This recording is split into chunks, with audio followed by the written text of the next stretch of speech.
Well, it is officially the 10 o'clock hour at the Giant Granite Phallus in the District of Criminals. Ladies and gentlemen, it is a Friday night in covidland, February 28th, 2025, for those scoring along at home.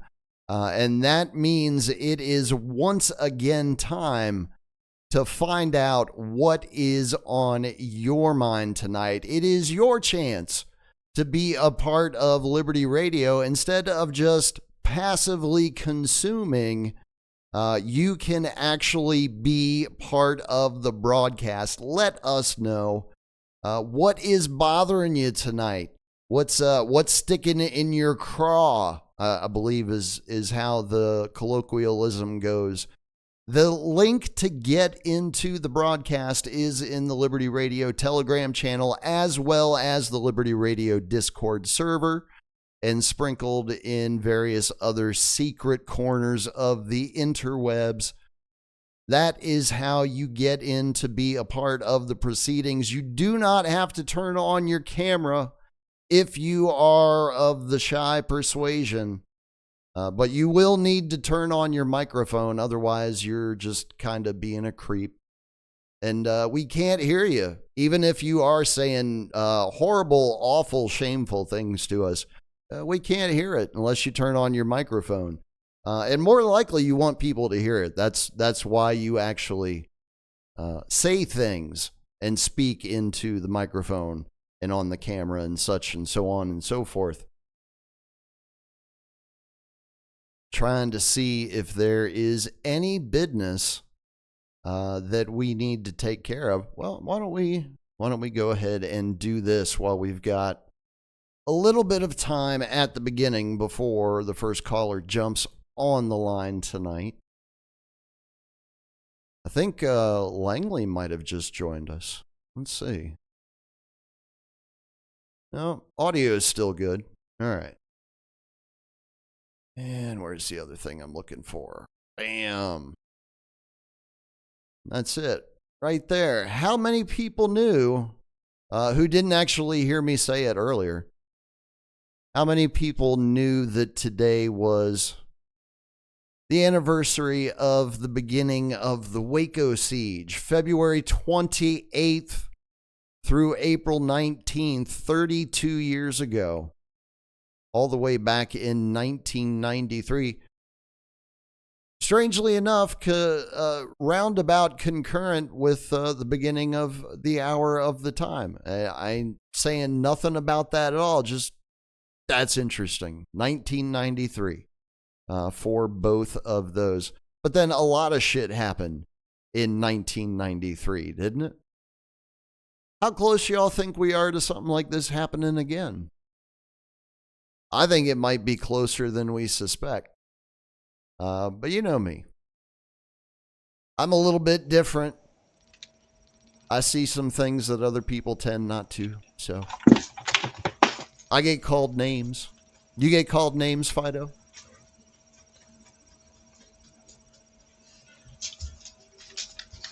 Oh, she couldn't. I don't think she could hear us. Can you hear us now? Not yet. That's all right. I'll keep talking until she says that she can. Except I got to find a setting and change it myself.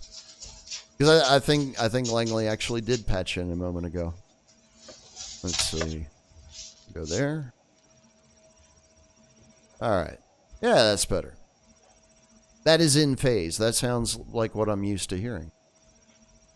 Can you hear me okay? I can hear you okay. Can you hear me okay? Yes. Awesome. I had asked you a question, but I'm so high I forgot what it was now because I had to fill like 20 seconds between then and now. I don't think I heard this question, so I forgot it. It might come back. Oh, I remember what it was. I was saying I get called a lot of names. Do you get called names? Oh, yeah. Yeah. Especially when I get spicy. Seems to come with the territory, I think. Yeah. People don't like it when you treat them the way you want to be treated. I treat people with respect, and I try to give them the benefit of the doubt. And if somebody is saying something that is inaccurate or incorrect, I will correct them, or I will show them their mistake, and with with grace, of course. But you know, I would want to be treated that way. If I'm wrong about something, I want somebody to tell me. Yeah. You don't have to be insulting about it, but if I'm wrong, just tell me and show me where I'm wrong, and we can talk about it. And people don't like it when you do that to them. I have noticed that. They get very upset. Yeah. Because they have to be right and they have to be in control. A lot of controlling behaviors going around. Well, it's a part of a pattern, right? It's Yes. it's behavior. It's a behavioral pattern that people find their way into through various different avenues in our world. Schooling is one of the ways that it can happen, I think. Right. Well, and I've been reading that book by John Taylor Gatto, Dumbing Us Down. Mm-hmm. And it's really interesting because um, he talks about the systems of control that they impose on kids while they're in school. And they pretty much stifle the creativity and the wonder of learning. Mm-hmm. And when something is happening organically, when you stop in the middle of it, you have a flow that's going, and you're doing great, and then you stop it right then and go on to something else. You lose so much. You actually damage somebody's desire to continue pursuing uh, said interest or whatever Correct. topic was being discussed. It creates that break. And Mm-hmm. so it's that repetitive over and over, stopping and starting, stopping and starting. And it's detrimental to people's desire to learn. And they don't actually teach critical thinking, they don't teach logical fallacies in schools.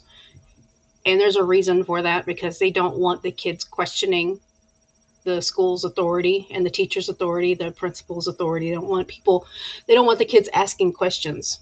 And because Well, they they're don't going to want the end up kids with asking inconvenient questions. So the that's easy it. way to Because it, solve that problem yes, is to that's just it. make sure they don't ask any questions. Right.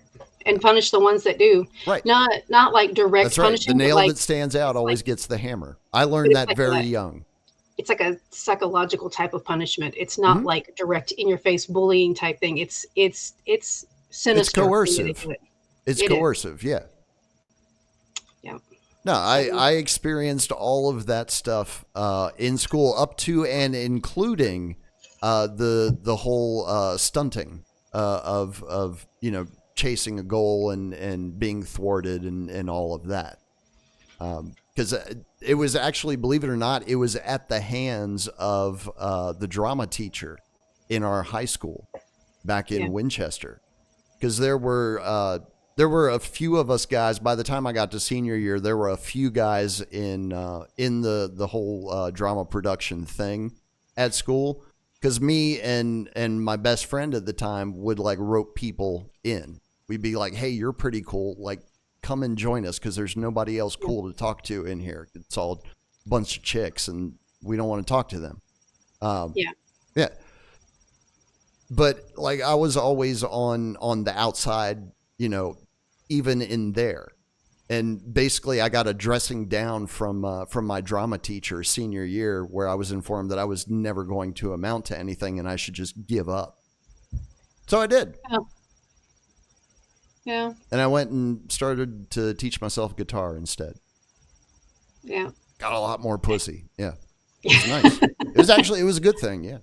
There was one part in the book where he's talking about he right in the beginning, actually, he talked about how he pretty much went to bat for a student. As a substitute teacher, he went to bat for her because she was placed in like a remedial reading class, and she actually could read quite well, and she was actually a few grades ahead of where she was at the grade that she was in. And um, she was I think think she was Hispanic or something like that. But the majority of the kids in the class were students that could barely read anything. And she, for some reason, got put in this class. And she had told him that the teachers had tested her and said that she needed to be in this class because of her reading ability. He's like, this can't be right. And it unsettled him so much that he ended up going to the principal and, basically convincing them to test her again to get her out of that class. And they eventually did. And she ended up getting taken out of that class and put in a proper class that was more fitting her level of experience and education. And she didn't need the remedial class; she needed an advanced class. And so they got her put in the advanced class. And he said he pretty much lost track of her after that. And he said that later he found that he saw a news article or something in the newspaper or something about her. She had actually won Teacher of the Year for one of the schools that she was in. And, he's like, she did very well for herself. And granted, she's still, in that system that he's, trying to fight against. But she went on to do well for herself in the world. And he said that kind of really opened his eyes that, maybe we're not actually teaching the kids what they need to learn. And he talks about how, reading and writing and math generally only take about 100 hours to teach if the learning environment is correct and the students actually want to learn the material. You can teach someone how to read in about 100 hours. And so what are they, he asked the question, what are they doing with the rest of the time that they're in school? And I got to thinking about it too. And it's like, if it only takes, let's say, worst case scenario, a year to teach a kid how to read, let's just, expand it. Worst case scenario, it takes a kid a year to learn how to read, basic reading. The rest of the time that they're in school, when my son was in third and fourth grade, the material was pretty much the same. They're basically repeating from third grade, fourth grade, fifth grade. Everything is the exact same with slight changes to it to be more advanced. And it made me realize that parents can actually teach their kids at home if they had the desire to do it. You don't have to spend 8 hours in a classroom or in a building being taught by someone else who doesn't know you very well. I know that the teachers do get to know their students after a period of time, but the parents know their child. They know what their kids are capable of. They see them every day. They interact with them. Ideally, they interact with them every day. So they know their personalities and what they can handle. And there's no reason why a parent can't at least provide them the material to even look at. And then it doesn't even have to be like the same thing that everybody else is learning. Find what they're interested in and go after that. And then everything else will fall in. If you teach a kid how to study, they can learn anything. Mm-hmm. You don't have to have 8 hours of school every day. Well, that's basically what Gatto was always working to prove, is that literally anybody was capable of learning anything. And a lot of these stereotypes that we've been programmed with as far as, what humans are and are not capable of are basically just a bunch of fallacies themselves. Mm-hmm.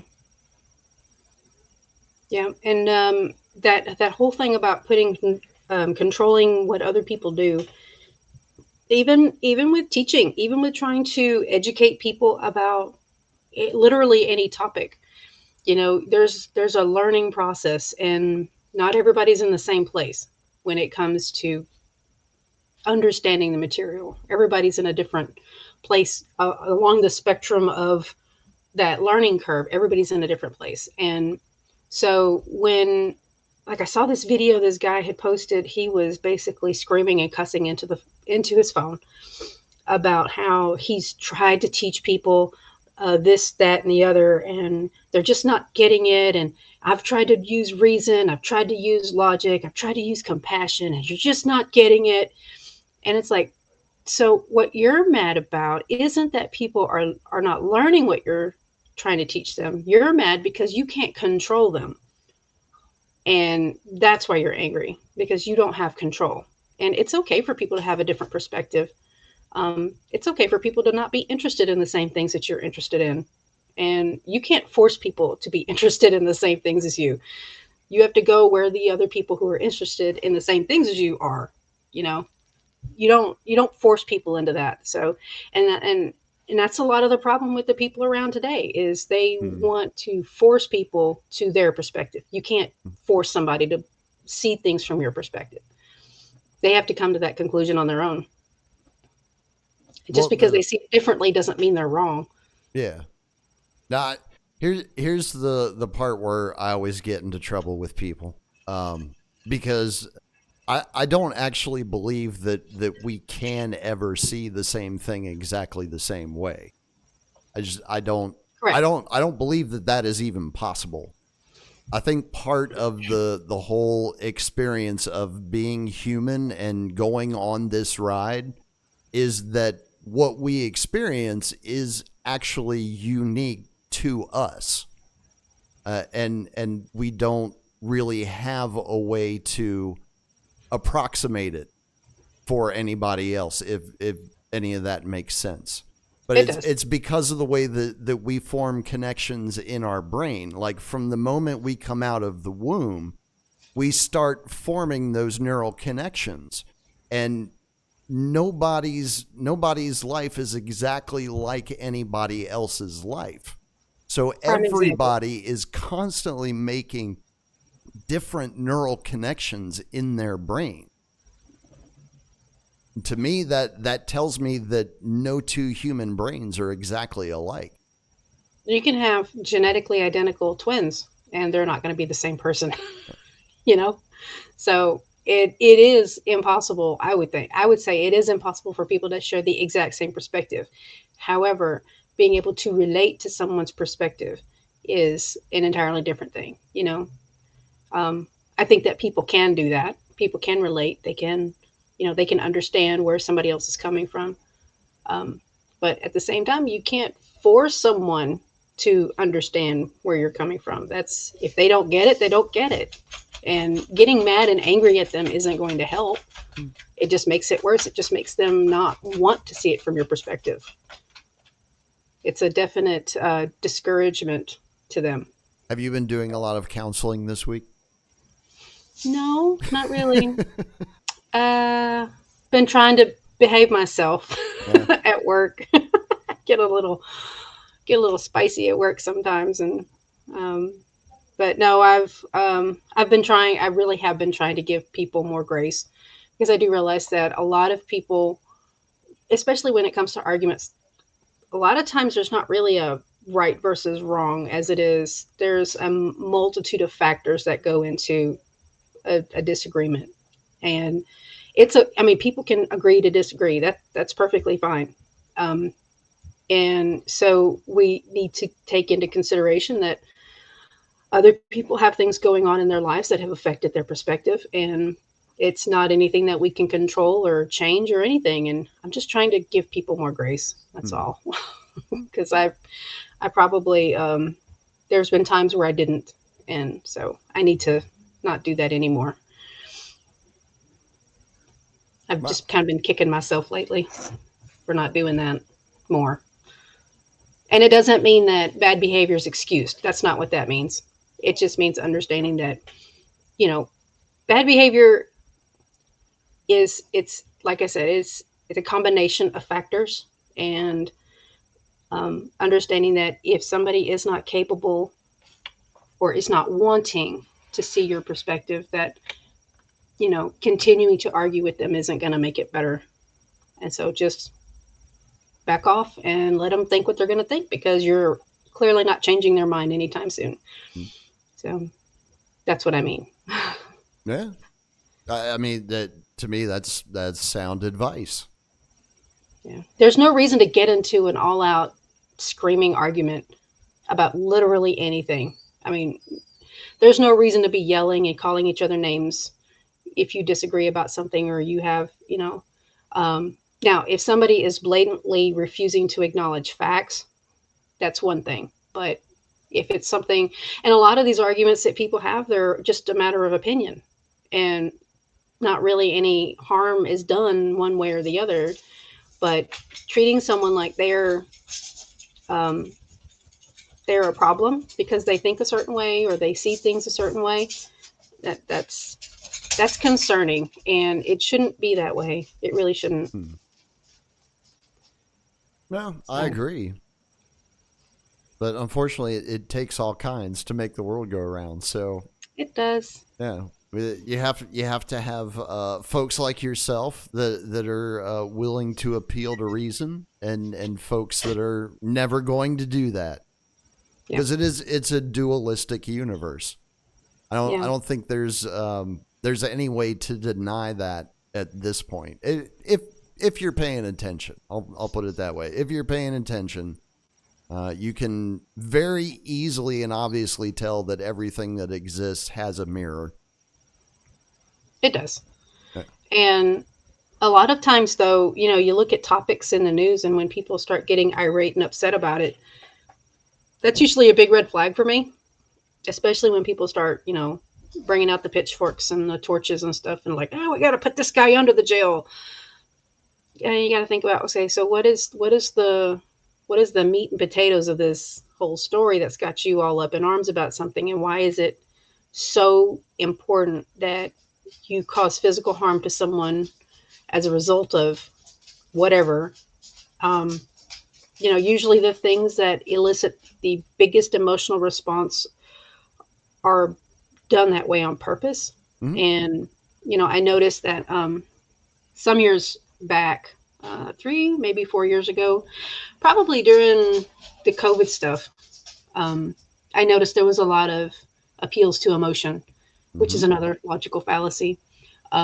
Basically, the whole rollout Yeah, campaign of COVID yeah, was an it appeal to was. emotion. It was well, and actually, if you go back and look at the whole COVID thing, you can actually pinpoint several logical fallacies that they employed to convince people they needed to take the COVID shots and do this and stay home Mm-hmm. and all this stuff. They did trusted messenger. They did straw man attack. I mean, it was like, Yeah, if you appeal to ever, authority. It yeah, was literally absolutely, the yeah. whole gamut. It It was. was. It was. Yeah, It was pretty fascinating to watch. And if you've ever it was. got a chance to familiarize yourself with what all the logical, or at least the majority of the logical fallacies are, because there's tons of them. Um, if Well, you there's if like you 7 internalize major them, ones, and then there's a bunch of other ones. yeah, and there's like you can actually see it in real time Mm-hmm. happening.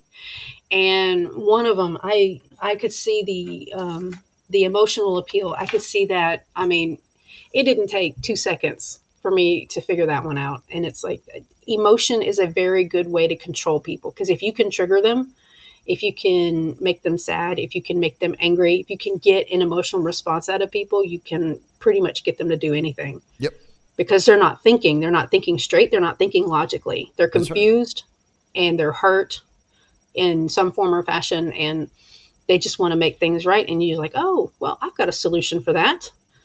Here you go. So um, That I is was literally actually how the thinking, trick is done. Yes. mhm. I was actually thinking about maybe when I start my short form podcast, maybe incorporating some lessons on logical fallacies, and then just briefly covering them, what they are, and give some specific examples Mm-hmm. of what they are, so other people can learn how to um, incorporate that into their media consumption. When they see something on the news, they're like, okay, which one is this? And just go down the list. It's Because I mean, for there's folks who are there's an practiced endless at it. number. It's Yeah, so easy today. it is. It It is is. so easy. Yeah, the when they did the whole thing with the celebrities and what was it? The John Lennon song. They Mm-hmm. did the John Lennon song with all the celebrities, the celebrity montage. And it's like, that's like trusted messenger type or appeal to authority type. It's like, I don't give a crap what the celebrities are doing with their lives. Their lives they live life completely out of on a different realm of existence from mine. They have no idea what my day-to-day life is like. Well, but They this have was, no idea what I have to deal think with. about it. And This was what was being presented to the public too. I guess maybe not the entire public, but yeah, a good portion of it. So you have that happening at the same time as you have the slow reveal of the Epstein network, and hmm, lo and behold, the overlap between those two things, and yeah, there's your instant cognitive dissonance for people. yeah, In many ways, it was genius. It was absolute genius the way they put the marketing together, because it worked exactly as it was designed to, except yeah. for the people that it would never fool. Right. Well, they've been tweaking their methods for decades now. So, I mean, if they hadn't at least pulled that off, I would have been suspicious, because it's like there's people that I was told once you can't teach critical thinking. I disagree. I think that you can. You Hmm? just have to have the right approach and use real examples that people can wrap their heads around. If you constantly teach in the abstract, you're never going to get people to understand what the hell you're talking about. So I think that using real time examples, current events, like, look, this is what this is, and whatever they're presenting this as, it's not that. So yeah, that like the whole thing with Doge right now, they're talking about, oh well, we found where they sent $1.7 million to underwater basket weavers in Africa, and we found where they sent another $5 million over here to feed some children, and that live in caves. And it's like all of this is like it's that whole same thing like Bill Gates with the 6% of the cow of the climate change issue is cows. It's like you're going after small potatoes. Hmm. What if you really wanted to make meaningful change? You need to go for where you're bleeding out. You don't put a band-aid on a gunshot wound. You know, you actually go in, you retrieve the bullet or the fragments or whatever, you stop the bleeding, and then you stitch it all back up together, and you actually do something meaningful. You don't go for the 6%. You Right. don't go for the 1% of expenditures that don't make any sense. Well, You go for the ones here's that my are bigger, question. and there's bigger ones. I can guarantee you. Well, that's the They whole just don't want to thing. talk about those. Yeah, while they're talking to Bill Gates about the 6% of greenhouse gases that are created by the cows on the planet, does anybody ever bother to ask the question? Well, what's the biggest cause? No, and yeah, that's exactly what some of the comments were. Like Truth Stream Media, Melissa, she was like, "Well, if 6% is cows, there's 94%. That's a much bigger number. I'd rather deal with the much bigger number than the smaller number." And I'm actually genuinely curious to know what is the percentage of emissions that's put out by people like Bill Gates, who fly in their private jets all over the world doing God knows what, and at their yearly meeting at Davos in Switzerland. And when they go and when like he's flying all over to Africa in his own personal plane, what is the percent? There's no way to measure that, but I'm sure there probably would be for I bet they've the got a Uber number for it. the Uber math nerd. There probably is, but I mean that I think is a much bigger concern because airplanes, even the small ones, put out way more emissions than your average vehicle over the course of its lifetime. So what is the percentage of these elite people using their planes to fly all over creation to do whatever it is that they do? Because they go wherever they want, whenever they want. The rest of us peons, we have to buy a plane ticket on a day that fits for us. So I don't know. I just think that they are intentionally ignoring the elephant in the room because they know that if people start asking inconvenient questions, they're going to have a really big problem on their hands. And Ah, that's really what we need. They're ignoring the 95%, the 94%. yeah. They're completely ignoring it. And Elon is doing a very good job of Well, 4% of rousing that, people up. yeah, according to flybitlux.com, which I think is actually a private jet company. They're saying that 4% of all greenhouse gas emissions is caused by the private jet industry. Hmm. So not as big a problem Not as by much. cows, apparently. Well, I guess that's why he's going after cows, because the next percentage would be private jets. Well, and you work your way up, you know. Oh, And speaking of eventually Bill you'll Gates. get to China and the military-industrial complex. Yeah. Speaking of Bill Gates, I had a dream the other night that he was sitting at a table and I was there, and I was something about, why is Bill Gates going after the cows? And I said, because he's obsessed with death. And I said it just like that in my dream. And he starts crying like a little baby. I was like, yes, I got him. It's not in real life, but I'll take it. Well, it was your But no, dream, like so. it was my dream. Yeah. And so anyway, so like Elon is getting all these people whipped up into a frenzy about all these different payments that are going out for these ridiculous projects, which are objectively ridiculous. And he is intentionally not going after the ones that need to be looked at, like seriously, Well, like the military industrial complex and the subsidies that the oil companies get and the subsidies that pharmaceutical I'm hoping that he's just ramping up and that he's at some point going to get there, but I'm not holding my breath, because well, I wouldn't if they hold your start breath. digging, well, if they He's the number one defense contractor. Yes, that's what I was just about to say. If they ever start digging into audit the Pentagon. If they ever Trump, if he ever got into it. I did hear this. Yeah. Trump asked him if there was going to be, or he said, he instructed him if there was going to be a conflict of interest in his audit of the Pentagon, that he should not be in charge of it. And Elon responded that there would not be a conflict of interest. There will be. I think the fact that he is the number one defense contractor is itself a conflict of interest, but nobody cares what I think, so they're just going to do whatever the fuck they want anyway. Nobody listens to me either. I'm in good company. Nobody listens to me either. I'm honestly amazed that nobody has figured out that Elon is the shiny object. They have been setting this up since 2017, at least, since his first appearance on Joe Rogan. They have been setting this up.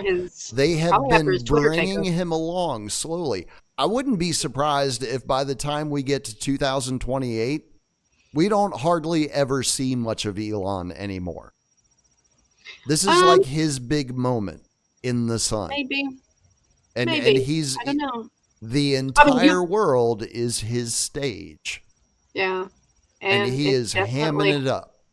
The only thing that goes on a stage is a big old show. That's right. And that's what that's for. So I think we'll still see him, probably not as prominent like they did with Bill Gates. He's not as prominent as he was during the COVID stuff. He's still out there and he's still making dumbass statements like cows cause 6% of the climate change problem. And that's why we should fix the cows, which is completely asinine. The dude has absolutely no idea what he's talking about. And they can make a vaccine that stops the cows from farting, I know. Yeah. But I mean, it may be very well true that they are causing 6% of the problem, but if you fix 6% of the problem, you're still hemorrhaging, the problem, the massive portion of imagine this. If the doctor said you had cancer and he wants to cut it out and he only cuts out 6% of the mass, would you find that acceptable? If he could remove the whole thing and he decides to remove only 6%? I don't know anybody who would agree to that. Bill Gates might agree to it. Well, he's a moron, so you get what you get. But I am struggling to articulate this in a way that is not condescending, that is not ugly, that is not disrespectful, that projects the truth of the statements, the truth of the matter. And I think I can do it, because I've got a lot of time to think about stuff like this. So, um, yeah, I'll definitely be addressing some things like that, Hmm. here and there. I'm going to try to stay away from the low hanging fruit, if at all possible. So But do you want to talk a little bit about this project, what it is, and yeah, all that sort of you stuff? know, I had heard, like a year or two ago, it was, what's his name over at No Agenda had talked about doing like local podcasts on for local news, like local goings on of things that necessarily aren't being covered. Our area does have a couple of news outlets, that people generally turn to for, just the immediate area, the news. Hmm. A lot of people get their information from Facebook. We do have multiple communities or multiple pages on Facebook for our area that people can join and either buy, sell, trade. Some people do it to pretty much lambast politicians or elected officials, or talk crap Popular about pastime people. these days. Yeah, yeah. And so, we do have a few places. A lot of them are really not what I would call journalistic, where you actually get like the who, what, when, where, and why. They just people just going on rants and stuff. But the news radio here in town, they have a website that's actually a pretty good archive of things that have happened in the past, and some very interesting things if you take the time to look in the archives. Just look up certain topics, some interesting things. And so, it was my interest in it started, I want to say, about 2 years ago. The idea came to me that I wanted to do something like this. Hmm. There was one of our local economic development corporation decided they wanted to build a sports complex in town for sports tournaments for the youth, so that they could bring tournaments to town, and for the intent of bringing like commerce. Because if you have people visiting from out of town, they're going to eat at the restaurants, they're going to stay in the hotels, they're going Right. to do business here. Right. They're going to um, bring they're revenue. going to buy gas, they're going to bring Yeah. revenue. So that was kind of the main thing, but it was also going to help with the youth so that they would actually have like tournaments that they could participate in for their extracurricular activities and stuff. So that was the idea behind it. And they're like, people around here are wanting this. And I was like, actually, I don't know anybody who wants this. I Only the people whose kids are actually involved in sports want this. Hmm. Nobody else wants this. And so it's only a fraction of the people in this area that actually want this sports complex. Well, the Economic Development Corporation decided to take it upon themselves to champion this cause, and it caught my attention when I really wasn't paying any attention to it at all, because they talked about it for years. And it caught my attention a couple of years ago when they shared the information about the sports complex in question. The plan was to buy some property to put it on, and they posted they gave the information to the news outlet, and they posted on their website the property that they were going to be purchasing for this. And what piqued my interest was that it's right down the street from my house. And my house sits approximately 100 yards or so from the city limit. So where they were wanting to put that sports complex was actually outside the city limit. So, which tells me Hmm. that they're going to have to annex some area of land to include it in the city limits for it to be within the city limits. And so it was right down the street from my house. So the thing that really pissed me off was the neighborhood that I live in. The streets are paved, but it's with the asphalt. Um, I call it powder. It's like dirt, but it's asphalt, Right. and they pour it down, and then they drive over it, and then just driving over it is what makes it settle and level out. Hmm. And that's what we have. So, and it's doing okay with the current traffic that the residents driving on it has. We do have a couple of neighbors that drive diesel trucks, and they'll bring them home at night, and so they drive on the roads in the neighborhood to park their trucks. But Hmm. and we've had potholes here and there, not too bad. But my concern was, if they bring a sports complex where this thing is going to be, the main street that comes into my neighborhood, that street butts up against the back side of that property. And so I'm like, that's going to be a main entrance. Probably my best guess was that's going to be one of the back entrances for the sports complex. There's one that's going to open out onto the main highway on the other, going around the other end for the main entrance. But there's, those places almost always have like a back exit to get out if you need to go the other way. Well, that's going to empty out onto that street. They usually have a few ways in and out. Yeah.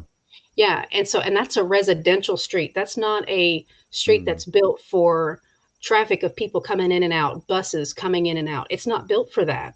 And so I started digging into it, and I started asking questions. And then I started looking into the Economic Development Corporation that's championing this project. And I found a lot of disturbing stuff about this this EDC. And so I started asking questions and looking around, and I went to our local news radio station website. They had all these articles from way back in, I think it was the early 2000s when it was first created. Ever since that thing has been created, it's been nothing but problem after problem after problem, complaint after complaint. And I was looking into one of the projects. They have a history of bringing in projects or trying to sign up projects that end up in failure. Like there was one, they were going to bring a motorsport manufacturing facility. Excuse me. They were going to build like motorbikes and stuff for like motocross. This was the company that they were wanting to team up with. And you're reading the timeline of the stories that they're putting out about this. Like, oh, well, they met with the CEO of the company and they're talking this out. And then the next one was, well, they are considering this other property, the old sawmill, for the production company, for the production facility. And then the next story was company that was to bring motocross business to Jasper, to this town, is filing for bankruptcy. So nice. They went out of business before they could even sign the contract. Well, like, that was probably actually a good thing. This is what you're wanting to bring to town? That's great. Wonderful. Wonderful, guys. You didn't do your due diligence. Wonderful. So that's where it started. And so ever since then, I've been digging into their stuff. And I even pulled up, our EDC has a website where they have their bylaws posted. And I dug into that. And I read the bylaws. I think by law, they have to. Well, and it was interesting because I was expecting it to be this really long, thick tome of a PDF, and it was, I think, maybe 20 pages long. Yep. I read it in like 15, 20 minutes, I think. And I was actually I wasn't skimming it. I was actually reading it, and it only took like 20 minutes. And I found that I saw that the board of directors was originally 5 members. And then I think it was in 2015 or 2016, something around that year, they increased it to 17. And that was a big flag for me. I was like, what the hell? Why? Well, apparently at that time, they were having trouble agreeing on what projects they wanted to take on. And so the guy who was the executive director at that time decided, well, in order for me to get a majority vote on the projects that we want to do, I'm going to need more people. I'm going to need more people in our corner, so to speak. So they went to city council, they voted on it, they passed it. And so he was able to bring in 12 more people that were in his corner. So he had the majority vote. And that's what we've got now. We got 17 people, ridiculous number, on an EDC for a town of about, what are we at? 8,000? 7,000? I think it's about 8,000. Yeah.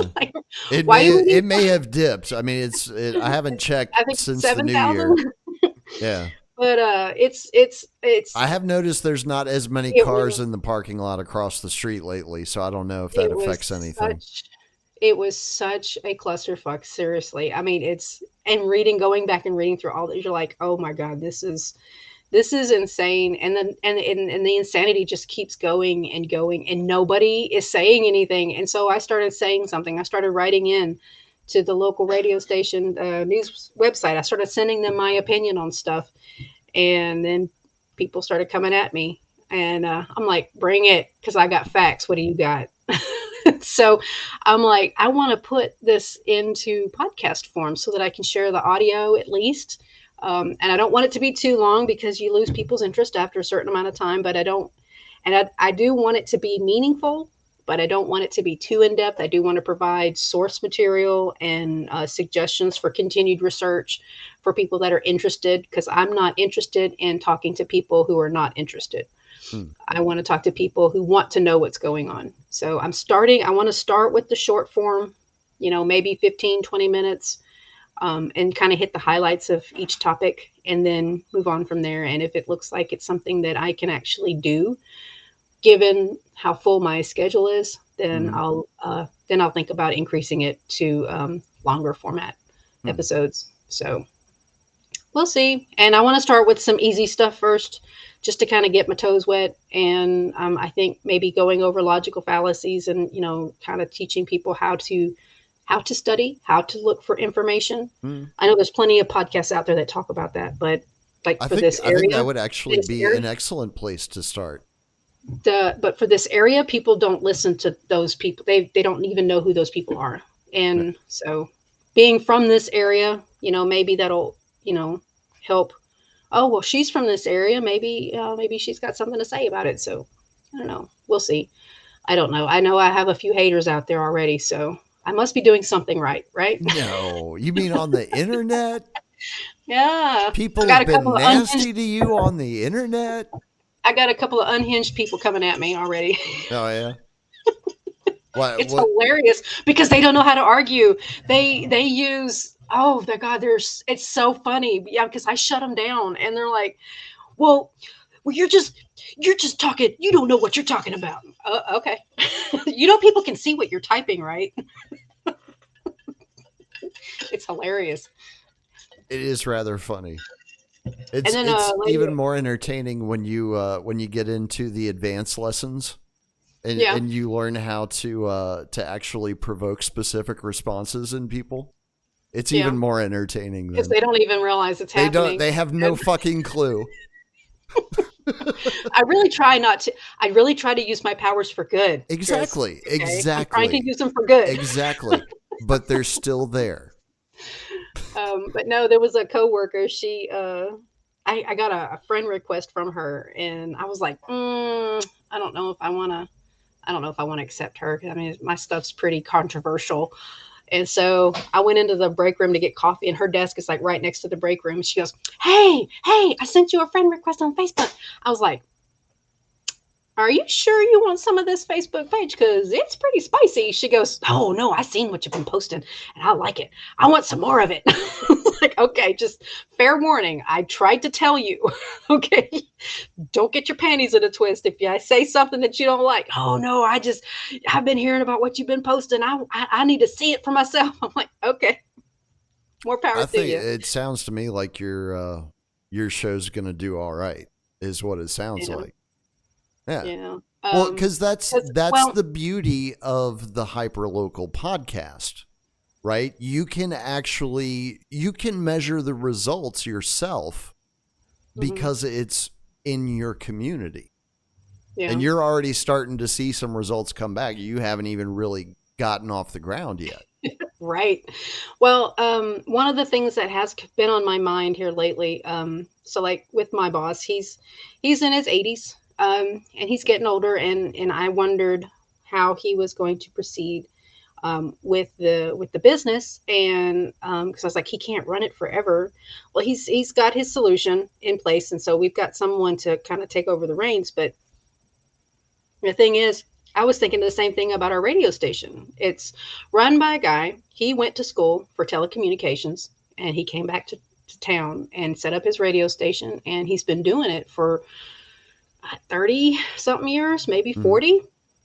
He's been doing it a very long time, and longer than I've been alive, or about as long as I've been alive. But he he's not getting any younger, and his coworkers are not getting younger, and I don't know if he has plans to, bring people in to take over when he's done. And I don't know, a lot of people around here are used to hearing him on the radio, and I don't know how open they would be to someone else taking his place. I Well, don't there's know. the whole question of the But FCC license too. Because right. like And so you can set it up so that it can, like you're saying, it can be transferred to somebody else. The whole business can be transferred to somebody else, and all that stuff can yeah, just stay in place. But if you're not taking care of that stuff ahead of time, what yeah, usually ends up happening is the station shuts down and yeah, the license just goes away. yeah. And Especially then, and now. that's and it's been such a pillar of this community. People go to this source for information, and like with the weather and with the goings on with emergencies and stuff like that. The guy, he runs the radio station. He's got an airplane. He'll get out there and he'll help with like search and rescue. Sometimes he'll get Hmm. out and do like aerial photos of the town on occasion. And most of the time, he's just out there flying his plane because he likes flying the plane. But he's been such a prominent part of this community for so long. If his if his work goes away, I've never talked to him about it. I don't know what his plan is for continuing his work after he can no longer produce it. But at some point, someone's going to have to take over, or it's going to go away.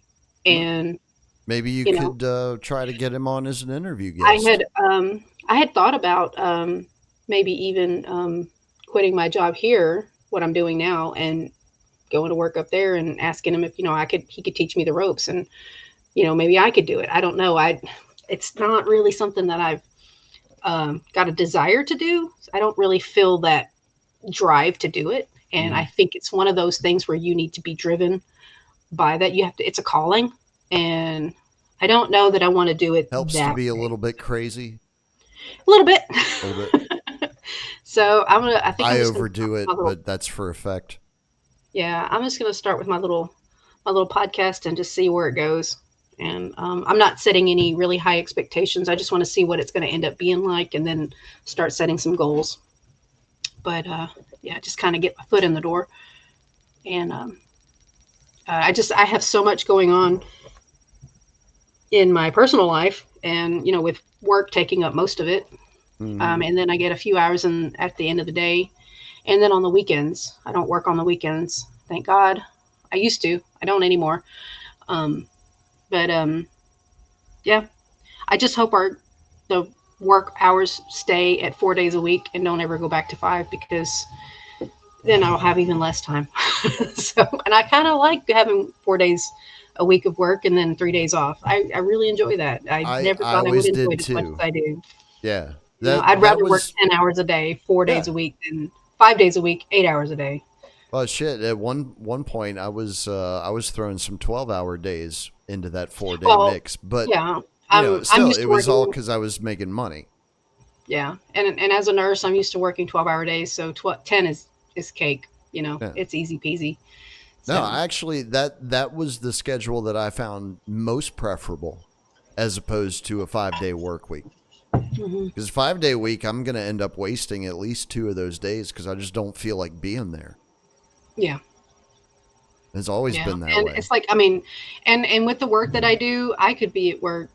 I could be at work 16 hours a day. Even with it being in a doctor's office, I could still work 12. I could work 16 hours a day, and I would never run out of stuff to do. Hmm. And I don't think people really understand all the work that goes on behind the scenes at a doctor's office. You think, oh well, we're just coming in to see the doctor, and then they order my medicine, and then I go home, and then that's it. No, nope. There's way more involved in that than So, you like, even realize. Because what else? so, like, we order a What do you think medication. most people wouldn't think of goes on in a Doing doctor's battle with office? the insurance companies. Oh yeah, We do yeah, battle yeah. daily. We do battle daily with the insurance companies, and I cannot stress enough how bad it is. Just about every medicine now seems like. we're getting prior authorizations. They're like, well, we need more documentation. Oh, you mean it's not enough that the doctor in their experience and expertise and their intelligence and knowledge and time spent in school learning about stuff, that's not enough for them to order medication. We have to get your permission. Oh, okay, that's how that works. It's And not enough for me either. well, they'll have it on the list and it's approved. It's on their approved list, but you still have to go that extra step and send them the progress note and the prescription and their demographic and all of that stuff. You have to send all of that information. And one of these days, we're going to have to explain to our grandkids why we still have fax and email at the same time as a post office. Because it's really, really redundant and ridiculous to have all three of those. I don't understand why anybody is still using a fax machine at this point. I really don't. The insurance companies require us to use the fax machine. Yeah, I know digital. they do. They were requiring it 10 years ago too. I prefer email because it goes through and you still have a trail. You still have your paper trail, your communication trail. You still have that. With a fax, you have to, and it's crazy because the system that we use at the office is designed to go paperless. It's designed to eliminate paperwork. And we still have to print off medical summaries. We still have to print off prescriptions from time to time. We still have to print off like the handicap parking applications. We still have to print off all this other stuff because we don't have documents in the system that we can just fill out and electronically sign and send somewhere.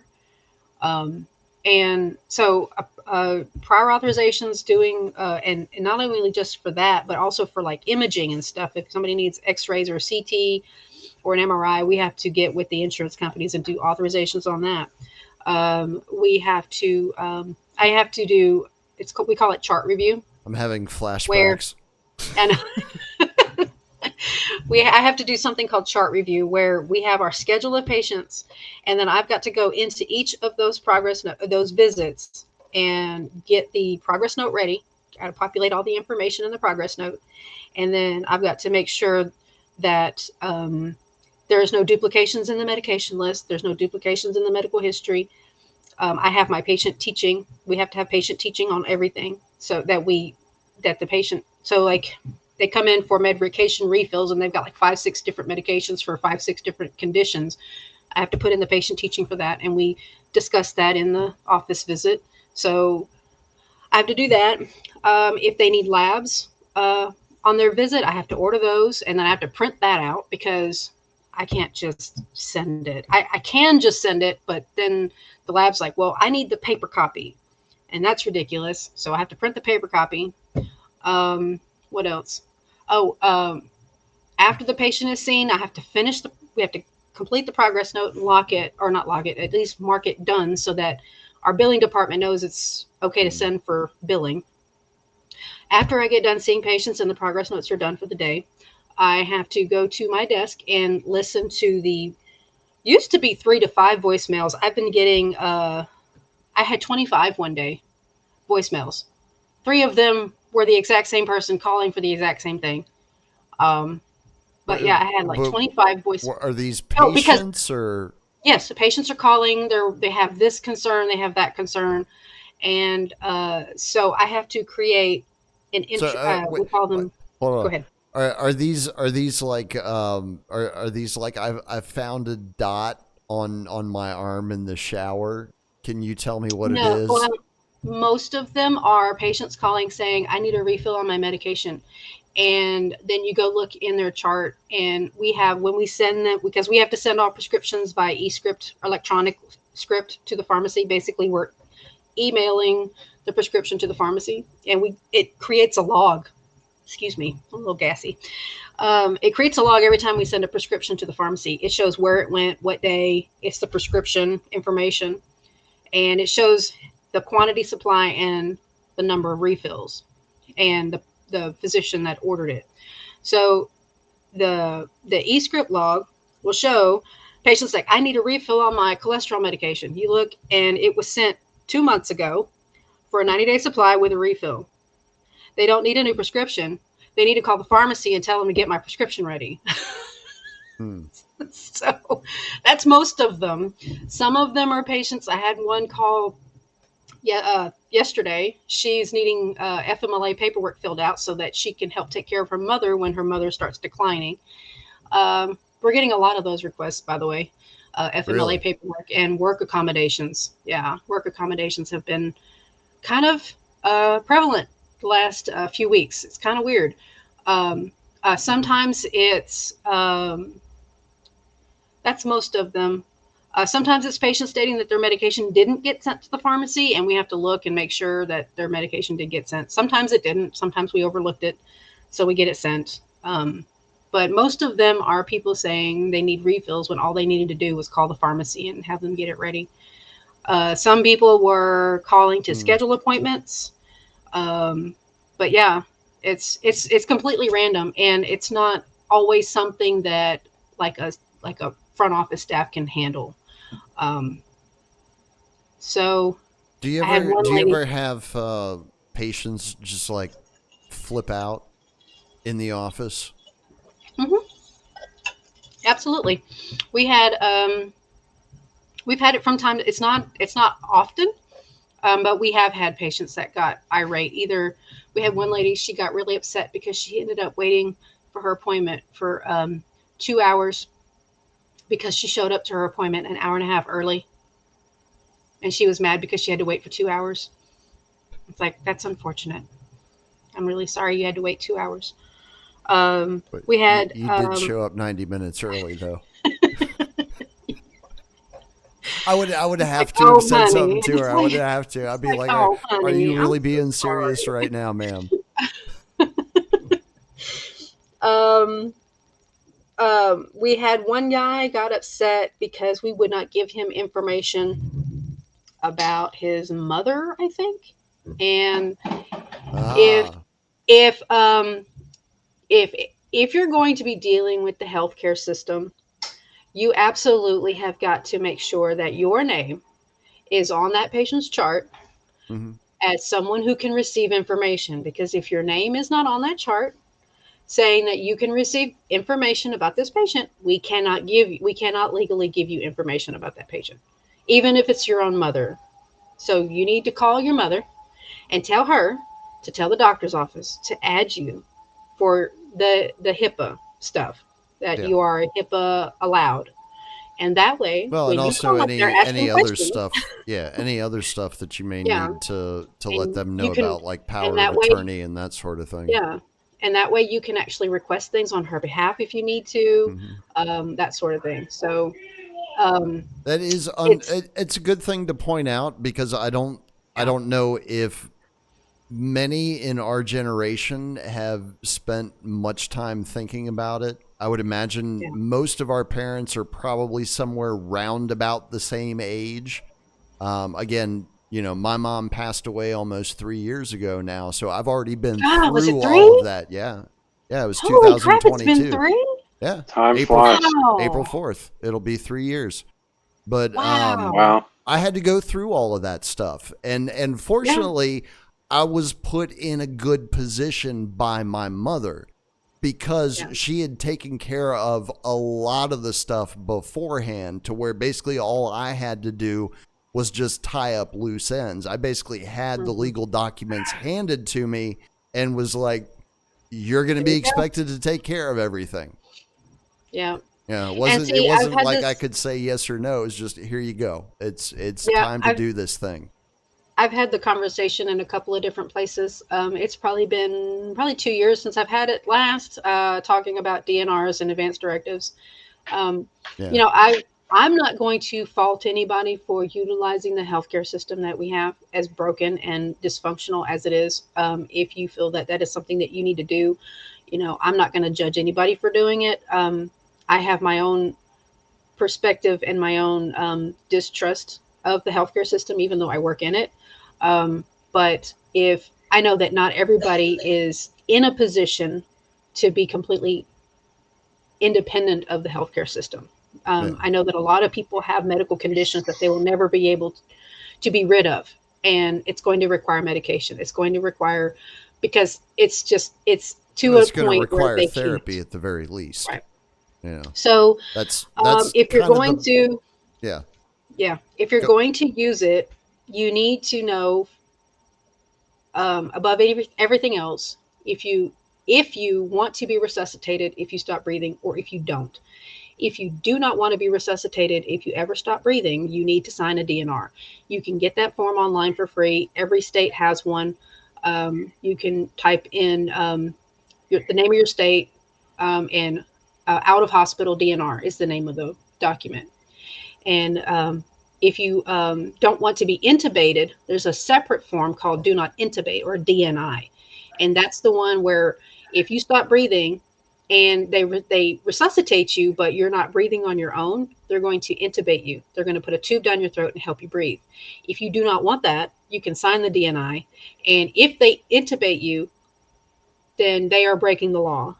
And so you yeah, have to and have then those your documents. family And can it's get a for, bunch of money from them, right. basically. Um, Here's an example. We had a patient at the nursing home, and you would have thought that all of the stuff would have been in order and everything would have been ready to go.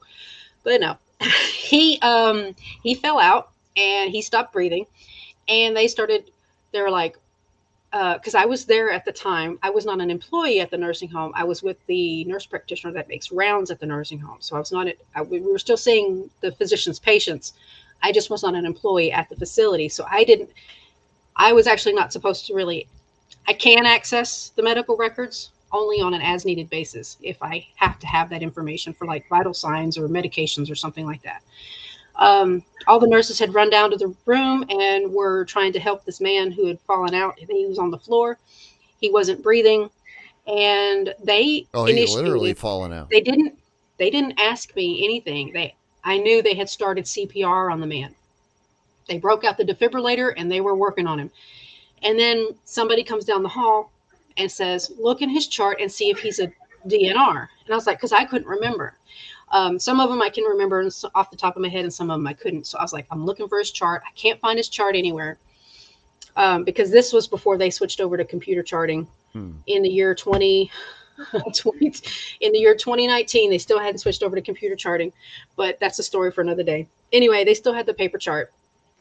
And I was looking for his chart. Couldn't find it anywhere. I was looking and looking. Finally found it.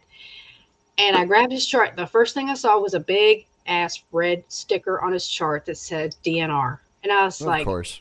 I shouted down the hall, he's a DNR. And someone poked their head out the door and said, what? I said, he's a DNR. By that time, EMS had already arrived and had gotten their defibrillator on him and was working on him. They had actually gotten a heartbeat back on the guy. And What do you do at that point? You just like smother him? I was like, I'm out. It's like, Right? this is not, I don't even work here, dude. My name is Bennett. This is on y'all. So, dude went to heaven and then came back, and they got him loaded up in the ambulance. He went to the hospital, and he comes back, and he tells them that he wants to revoke his DNR. He does not want to be a DNR anymore. He said, I could have died, and they would have never tried to save me, and I came back. And he said, I want to live. And he said, I want everybody, I want them to do whatever they got to do to keep me alive. And I'm like, Oh my okay. God. So his sister was upset because they resuscitated him and brought him back to life. And she wanted to file a lawsuit against the nursing home for violating the DNR, even though they saved his life. Yeah, I probably would have too. And it was kind of crazy. I don't know whatever came of it. I don't know if they ever settled Wow. or what. But Hey, I was like, you don't that is crazy. when you don't have funds to pay the hospital bill, you don't want to fucking have a DNR. Just fucking Yeah. let me die. Yeah, Yeah. absolutely. Yeah. I'll come back Because I mean, again. shit. I've seen stories of where they've done investigations of like nursing units in hospitals, and they were literally keeping people alive just to keep billing them. Yeah. Well, Fucking ridiculous. when my husband was in the hospital, I know I at that time, given my history with hospitals and how sloppy they can be with their documentation. Every single day, I went up to the nurse's station and I asked them, "Is my name on his chart as his wife and as his, um, you know, responsible party to receive information about him. And every single day I had to go up there and make them change it because I was not listed as his responsible party, as his wife. His mother was listed as his responsible party. And I was like, she has no idea how to deal with any of this. She doesn't. She's a very sweet woman, but she doesn't know anything about any of this. And I had to make them change it like 3 or 4 times while he was in the hospital for a week. And it was like, is there any way y'all can change it in the system so that it sticks? Right. So that I'm it's not like having to ask permanent. you We do it every once and we time. never have to do it again. I It guess was not. ridiculous. I guess And not this was was a the hospital. answer. This was a hospital in Houston, by the way. So, No, you know, Lord. you have to do your, it's crazy the diligence that you have to pay to make sure that everything's correct, because they're not going to verify your medications. They're just not. And so you have to go in there and make sure that your medication list is correct, because they're not going to do it. And then the doctor No. sometimes will come in and he'll stop medications that he shouldn't be stopping. So if you go in for cardiac, he should not be stopping your cholesterol medication or your kidney medication or your blood pressure medication. Well, blood pressure is probably fine for cardiac, but like he shouldn't be stopping your breathing medication, like your neb treatments or your inhalers and stuff like that. If you go in for your stomach issues, they shouldn't be stopping your blood pressure medication. You need to ask questions. Why are you stopping this medication? What's going on? You know, ask the questions. Make them show their work. And it's not. It doesn't make you a bad person for wanting to know their rationale and their reasoning for why they're doing what they're doing, because sometimes they don't know why they're doing what they're doing. I This saw a is true. video. This is absolutely true. No, because I have stories. I have personal stories from not that long ago that I could bore the audience with, but I'm not going to do that. I can't tell you how many times we've had patients that had blood pressure issues that that were they were on multiple medications for blood pressure, still having blood pressure issues, and we send them to a cardiologist, and the cardiologist is like, I don't know why you're here, and doesn't do anything. It's like, why do we even send you to a cardiologist? Did you even look at the paperwork that we sent you? It's ridiculous. Yeah. Well, Rob, what is on your mind tonight, buddy? You haven't had much of a chance to jump Nah, in. nah, I haven't. I just got back from Myrtle Beach. I went down for a couple days, did some What? golfing, and Oh, enjoyed nice. perfect weather. How was the weather down there? Oh, it was like San Diego perfect. Nice Oh, breeze in the 70s. Um, I didn't break a sweat in 2 rounds of golf. So, that sounds and like it was perfect then. the second round, I was at a retirement home. So I was golfing by myself, and I think I probably took about 4 rounds worth of golf of swings while I was waiting. But I had a good day. It was such a beautiful day. I didn't care. Awesome. Did you hook up with Jamie Deluxe while you were down there? No, I did not. Ah, I don't know I him would have like gone that. looking for him. That's me. I'm a I, stalker. I thought about it, but I'm sure he's got kids and a busy life. So Yeah, that's true. I would have told him, I'd be like, hey, I'm coming to Myrtle Beach. Let's get high. yeah, it might have worked, but I did golfing, and then nice dinner, then drinking, and then passing out. That's how you do it, man. And I paid no attention to the news, the latest psyop. So I didn't get home till like 9, and that's why I came on late. Yeah. I was interested in hearing what the latest uh, fake news was this week. I did hear my girlfriend told me that Zelensky got dressed down in the Oval Office. Well, he got thrown out of the Oval Office, from what I understand. Lindsey Graham, immediately afterwards was apparently hysterical on the steps of the Capitol, screaming about we'll never be able to do business with Ukraine again. I think he was crying. He might even have been bleeding a little bit. I'm not sure. Isn't Lindsey Graham in his 80s? He looks like he is, dude. I saw like a profile shot of him while he was going on his little tirade. And I mean, he's got like the full throated turkey waddle going. Like he's in bad shape, man. Yeah, I Adrenochrome is a hell of a mean, drug. Yeah. it I mean, it just amazes me. Like, what kind of horrible blackmail? I mean, I'm sure people can speculate on him and a few others of his ilk, but like, what kind of blackmail do they have to have on you where you should be out, vacation and seeing your grandkids and just enjoying the Well, rest of your actual In productive life? Lindsay's case, and I'm not trying to defend the man at all, but in Lindsay's case, I don't think he has grandchildren, Rob. I don't think I bet that's he just stands to lose a lot of money. He's That's a he's he's probably in a lot of debt and probably has a lot of bills to pay, and he's probably worried that he's going to have lose a revenue stream if we no longer do business with Ukraine. Because usually people that's get that upset over money. yeah, but he doesn't have. I mean, him not having a family is, call me shocked that a guy like that. But most guys like that fake it and have the fake family. right. Um, Well, that's the thing. It's like I'm racking my brain. I'm trying to think of a time like ever in my life when I've seen Lindsey Graham at a public function with his wife. I don't think I've ever seen that. Ever. Is he even married? I I'm don't sure think he so. is. He's got to be. Look it up. S- I'm gonna look it up Somebody. right now. I'm allowed to Is he use married? Wikipedia tonight. It's amazing. I was not allowed to use Wikipedia on the show last night. I don't know why. Let's see. Personal life. Oh Jesus, he's a Cancer too. What an absolute shithead. I don't. God. Having never married or had children.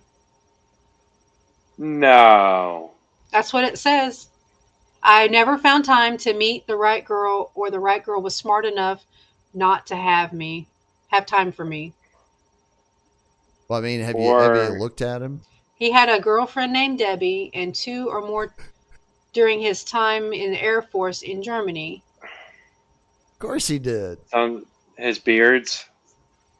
A flight attendant named Sylvia, whom he considered proposing to. He has denied being gay. Of course he has. Even though he speaks like Because that's important. even though he speaks like a gay man. No homo, right? No homo. And there's nothing wrong with it. It's just the fact that somebody would spend their whole professional career pretending that they're conservative. Even he's been there so long that back Is he in the Black in Eye Club? well back in Yes, I the believe yeah so. he is, but back in the days when he got started in the Senate, like, being a homosexual was against the whole conservative mantra and was frowned Yeah. upon. So the fact that he's been able to last this long, he's definitely got a bunch of videotaped secrets that he's beholden to. He must be like ashamed of his true self. It's either that or he's What a one of shame. the families. That's the He, only other thing I can figure. Like he has to have his connection somewhere. Like maybe he's a descendant of like Hamilton or something like that. I don't know. He always votes the right way when it comes to the oligarch class, or whatever you want to call the enterprise, or the Texas oil faction. Like, I Right. mean, that's the same thing. But the Yeah. the Boston Brahmins, like, who, whatever faction is in charge, take your pick. they got something on him, and a bunch of other guys in his position. I don't think Trump is part of the whole enterprise set. I think he's part of something different. Yeah, Well, his uncle it would explain the definitely hate. his uncle definitely was part of the seizing of all of Tesla's scientific research, Right. and Which I don't think is related to the Bush enterprise. I think that's a separate I don't know, no, tribe or whatever. the Bushes were part of the Boston Brahmin class, Right. and HW he got himself involved with the Texas oil people as a intelligence asset, and went from there to build the influence of all those guys who had more money than they knew what to do with, and the power that came with being part of that initial oil fucking set. So that group got a whole lot of Ivy League education and skull and bones type of memberships, and involved in the CIA. Yeah, they were the establishment essentially. Yeah, They were the managerial class before the managerial class was actually a thing. They were the ones that installed the managerial class. Um, but the what's happening now? Because if you look at what they're doing, they're basically taking what happened in the last 4 years and they're turning it on its head. yeah, they're incinerating. It's the art. Like I've seen Trump referred to in his previous term as the arsonist, Hmm. but I think, like, so far what's been done, good, bad, whatever you want to judge it, there's been a lot of fucking change that's happened, and it has been, at 180 from the last administration. Um, Whatever power structure was running things then, if you even believe in that, because it's pretty Well, obvious that it's easy enough to manipulate an election when you get more voters in one election than have ever voted, and then oh yeah. the subsequent election you don't get those same amount of voters. It should be at least that many or more, you would think. Well, my question of all of the action that's been taking place inside of the federal government, as far as the layoffs and the revoking of funding and all of that sort of stuff. At some point, I would think there has to be some sort of like reconciliation action that takes place, right? Where these funds allegedly that are now not being allocated to the programs that they were going to be allocated for are going to be verified, and then they're going to decide whatever they're going to do with them. I haven't heard like any real um, details or even discussion of anything like that happening. It's just like cutting the waste, cutting the fraud, getting rid of the stuff that they don't like, essentially, that's being labeled waste and fraud, which when you get right down to it, all government is waste and fraud. So if they really wanted to do their job, they'd just shut the whole damn thing down. That's not going to happen, though. That's not what we're seeing. That's not what they're going to lead the people to believe is happening. So after they're done with this plastic surgery that they're doing to the bureaucracy, what kind of mangled form are we going to be left with? And Democracy. how much more is it going to try and kill us than what it's been doing already? I guess that's my question. I mean, it's all leading to the technocratic future that they have planned for us. where the same people are still in charge of it. They're appointing the corrupt scientists, engineers who are running the technocracy, just like they do now through all these government agencies that act as the end all be all god of information. And everybody who has any type of objectivity can see that all these people are in like this revolving door, going from the industry they're regulating back to regulating the industry, and just getting rich beyond their wildest dreams, when the typical salaries for the positions shouldn't make them rich. And the same thing with the people, the lawmakers in the country. Like, they have a salary. Like, you tell me how to turn $200,000 into 100 million through savvy investment without insider information or bribes and kickbacks. Dude, you And just follow Nancy Pelosi and her trades. You'd be fine. She's a fucking genius, dude. it's amazing, right? Oh, And best trader on Wall Street. nobody wants there to be any insight. Like, the whole membership of that 538 people, Kathy Wood got nothing on Nancy. That's all I'm saying. they don't want any oversight.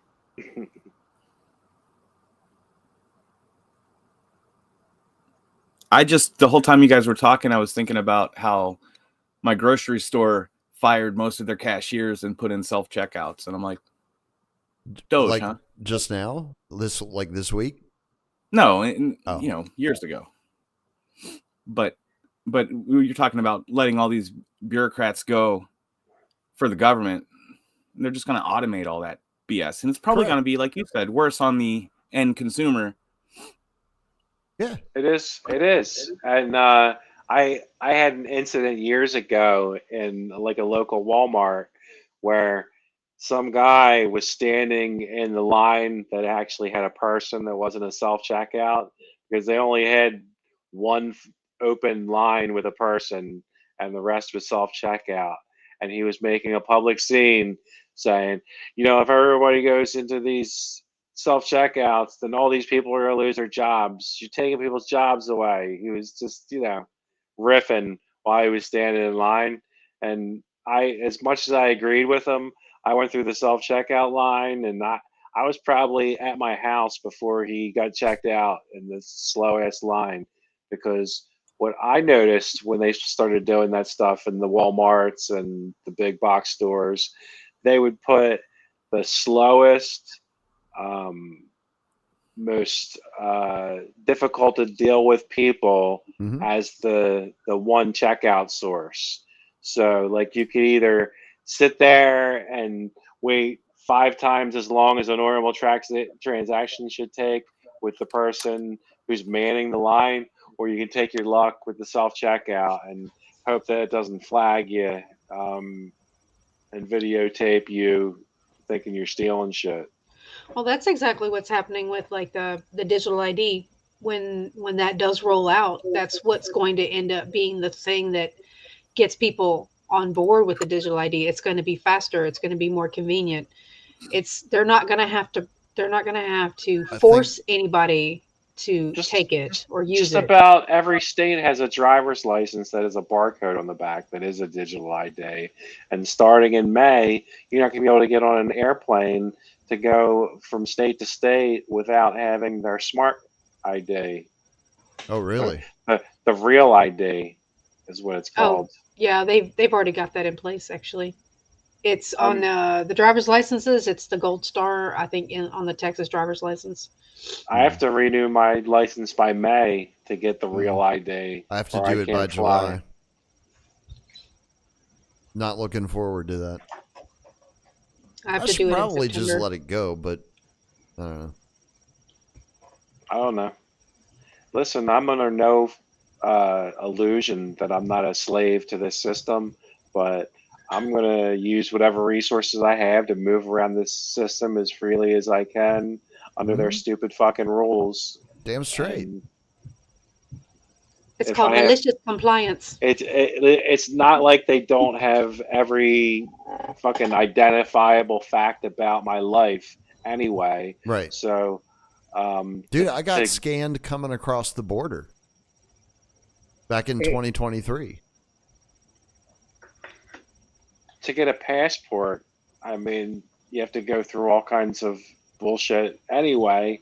There's no difference from their real ID than getting a passport. So no, it's just another way for them to put pressure on you, to make you think that you're screwed whenever they need you to think that.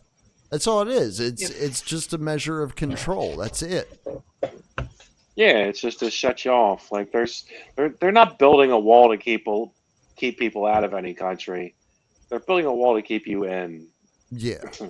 What I suspect, and I've seen them trialing different digital ID programs in different states, or they've been trying to do it, but they haven't really been having much success at all. I think what's going to end up happening, and I really hope I'm wrong about this, but I think what's going to end up happening is they are going to end up saying, we're going to take some of the savings that Doge created for us, and we're going to return it to the American people. They're not going to call it universal basic income, but that's what it's going to be. They're going to set up like a trust for the American people, and it's going to pay out a dividend to the American people. And in order for you to be able to take part in that, you're going to have to go to this website and get set up in the system. So you mean the Federal Reserve isn't going to be fake propping up the stock market that regulates the whole economy anymore? No, that's going to be part of the reset. That rug gets pulled. And that's part of the reset. Guy, Mr. Bankrupt. Why do you need a stock market if the people can't own stock? Hey, if they give me $5,000, I'm going to use it the right way for self-sufficiency, not on shiny objects. I don't think I'm going to jump through any new hoops in order to get it, but if they just drop it in my bank account, all right, I can use an extra $5,000. Buy some solar battery. I might buy Bitcoin, especially right now. Yeah, or I'd probably spend it on gold and silver. They can confiscate that from you. I mean, not they can. Not if they don't know where it is. Well, had a they've already know you bought it. They've already done. They've already done it in this country. So no, I know. But you know, the whole idea that asset is going to be worth anything in a fucking chaos. Well, I mean, $5,000 actually would go a long ways towards doing setup for permaculture. You could actually set up like a bunch of fruit trees and stuff that produces year round, or that will produce, produce fruit and dig a well. But Driz said it, exactly 100% previously. Gold and silver and assets like that, they're not going to help you during the chaos of in the chaotic time. They won't. But yeah, in the after you come out of it, sure, you just got to store up your wealth for the after time. Make sure you get seeds, animals, some type of I don't know, storage of food if you don't have that. $5,000 would make a bitchin' chicken coop and tons of chickens. Yeah. You could also buy for $3,000 a food dehydrator or whatever it's called, a freeze dryer, something like that. I was just thinking I'd go to my Patriot Supply and get a few buckets, buy one for $150 on friggin' Amazon. Get me some dick pills too. There you go. Yeah, I mean, if you're going to spend $5,000, Breakfast of Champions, the freeze dryer thing. I'll get you a freeze dryer, dick pills, and a fucking coupon for a rub and tug for fucking $5,000. Sold American. Trust me, I'll work it out for you. Yeah, there should be about 1,500 left over for dick pills and a rub and tug, I would say. At least. Thank you, That's what I Donald meant by Trump. accoutrement. I'm gonna go to hims.com or whatever it is and get you the real fucking deal. Man, that thing is such a scam. I can't believe people actually fall for that shit. It's a People are scam. Go to gullible. beansandrice.store. The And, rhino pills.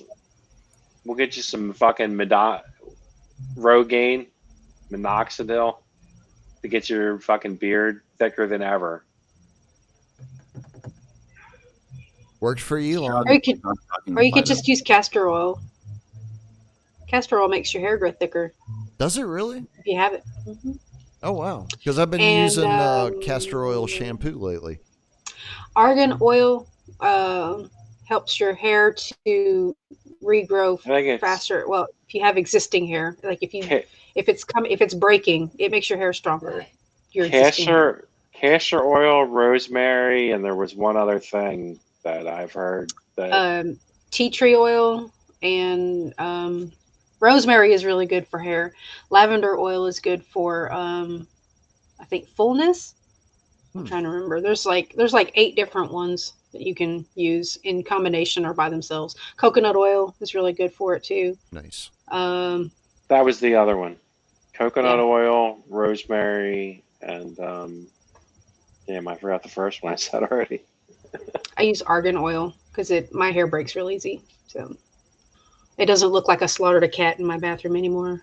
I tell you guys, I'm amazed that I've been able to make it to 50 and have as few gray hairs as I do.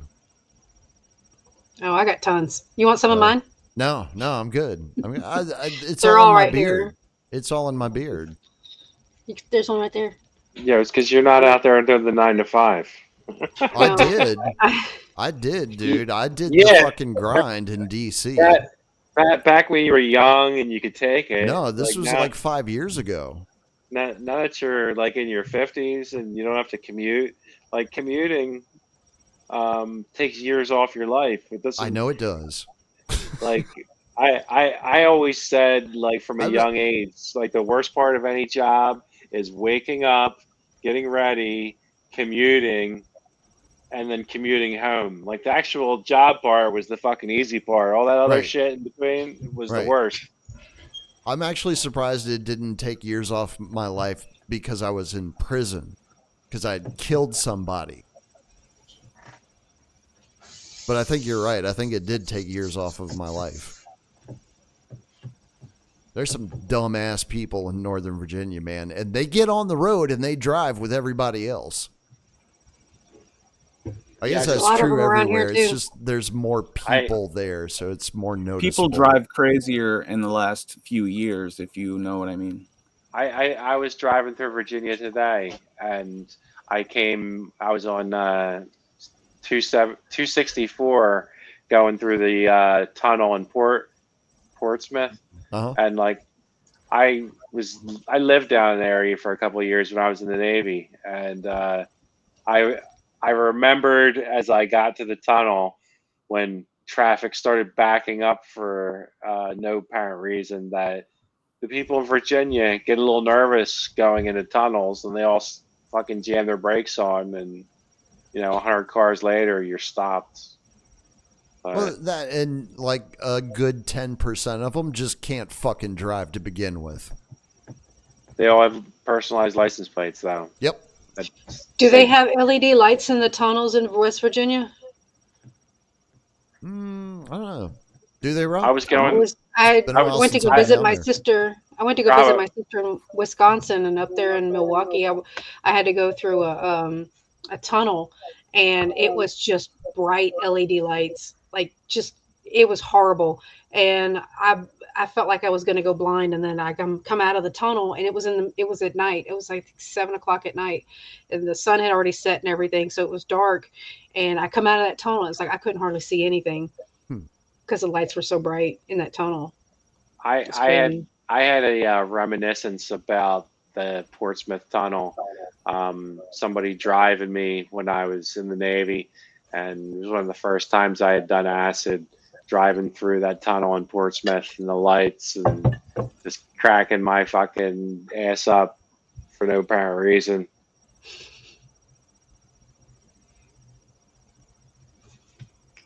Fucking years, 32 years ago. Jesus Christ. 32 years ago. Shit, that's when Waco was going on. Mm-hmm. Actually, I think it was 31. I think I was 21 at the time. That was a good time. Mid 90s. It really was. So, yeah. Did you guys participate in National Economic Blackout Day today? Or you Maybe. probably didn't even know it was going on, did you, Rob? I sort of do it all the time. Because it was like it was a last minute thing, really. I had no idea. Yeah. Is everybody so angry? So angry that Trump's fucking firing bureaucrats and cutting. They just weren't going to buy anything all day long. Yeah, yeah. That's basically the gist of it. Oh, but they were making it a big campaign. You know, it's like this. We're going to show our solidarity by not spending money. I'm sure do it like 2 days before for a whole day. Yeah. I'm sure Cash Fridays is still more prevalent than that, whatever stupid fake movement they tried. I don't know. The best part was there were people making posts on Twitter. They were like, yo, I'm at the mall. There's nobody fucking here. Come get this shit. Like if you're taking sides in the stupid fake left-right paradigm, and you're on the right side, you must really think that things are, on the fucking uptake and everything's gonna be great. And on the other side, they're they're ready to jump out windows and do anything they can to sabotage anything that's fucking working for the populist movement. But the whammy's coming. Oh yeah. They artificially propped up the economy during the Biden administration, and now they're going to pull that away. Artificially propped it up. They faked all the fucking numbers. They used all the transitory workers who got laid off during the fake COVID scam, and they've rehired them and a few extra people, and that was huge economic growth. They faked all the fucking numbers and kept printing fake money in the books. And, that's really the bottom line. They doubled the money supply, and then they cover that. Why they flooded all the liberal state cities with people from other countries with no accountability, with enough money to survive long enough until they tear apart the rest of the population because now they're fucking hungry when they get cut off. It's amazing that it's been allowed to happen. What's it? The Cloward Piven strategy was to overwhelm social services to the point that the whole system crashed. Yep. And they got pretty damn close. They've done. I mean, the funny thing is all that shit. Like, if you took into account all the people who are on welfare and on Medicare, Medicaid, that's 1% of the fucking money that they're spending.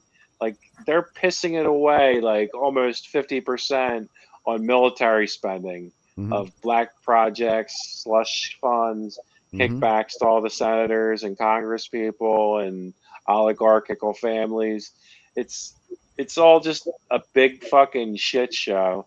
And eventually the rug's going to get pulled on all the fucking people who are invested in their fake stock market, and it'll crash. And then all those rich people will just buy up the remnants and go forward in whatever reset that they create for themselves. Well, they already have the holding company that basically controls all of the stocks in the world. To where what you and I and everybody else is able to have access to is not even something that we ultimately own. We're allowed to participate. We're allowed to put our money in and take some out if we're smart enough to figure out how to do it.